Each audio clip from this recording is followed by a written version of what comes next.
Hi there, just another podcast live and direct from hell freezing over in the apartment complex of horrors, this diorama of the undead that I reside in. But Jupe, why would we listen to your musings? You're not even successful, I hear you say. Well, listen up, Buster. There will be no cess sucking over here. You want to see success on steroids? Go watch Mr. Beast or some bearded dude push a gluttonous amount of food into his face because Willy Wonka Tube loves to promote that kind of stuff. But speaking of breaking down words, I thought I would discuss the multidimensionality of them and patchwork together some other concepts too.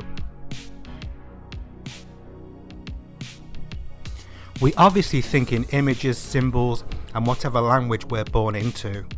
You'd hope there was a consensus on word meanings, since we are kind of word controlled beings societally, in that things have to be written down as an anchor point of understanding. But there are many dictionaries out there, and the law dictionaries are something else. But they're empty without that intent behind them. That's why getting angry at a word is so dumb at face value. By saying that words are multidimensional, I mean that they can be spelled in a certain way, and phonetically when expressed, can sound like another word entirely, unless used in the right context. Like the word buy, for instance. Also, they can have multiple different meanings, like for example, light and dark. A very popular dichotomy people like to be absolutist with. Some folk tend to be very one-dimensional and polarized when trying to explain the spiritual warfare at play in these terms.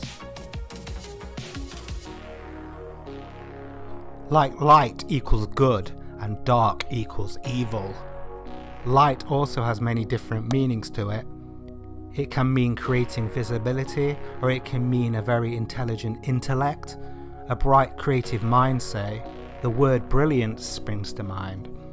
Dark can just be the absence of light in a law of physics kind of way, or it could mean the void of creation itself, the womb of pure potentiality that life itself springs forth from. I think the terms light and dark have been twisted somewhat, as you can't have one without the contrast of the other. They both define each other in this realm of duality at least. I think it's when dark and light get twisted. They can be both used as a means for evil, or the opposite for that matter. Can someone not blind you with light and have you thinking they know it all in order to then go on to manipulate you? Dark can be made into a fear of the unknown and utilised by malevolent spirits hiding in the shadows, doing their behind the scenes bidding to control others. What we really need to come from is a place of balance. The word government seems to be traced back etymologically to mind control, so they've created a matrix of bureaucratic language deception to extort our true currency as much as possible. But then there's that ancient term abracadabra, which I think means bringing what you say into being via the ether, I suspect. As we all know, all of man's creation started off as an idea, or a vision maybe, from tapping into the greater cosmic mind, or the Akashic records of the human collective. The word love can be interpreted in many different ways, and is quite the overused word that gets put on the concept pedestal a lot, doesn't it? Especially in the new age arena of content creators.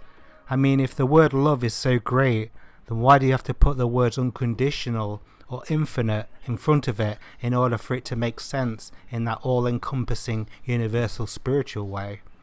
And also, what word do you think is used to manipulate and deceive people the most? I don't know the stats, but I'm pretty sure that the word would be love. All I'm saying is just be more creative with how you express your ideas. Over and out.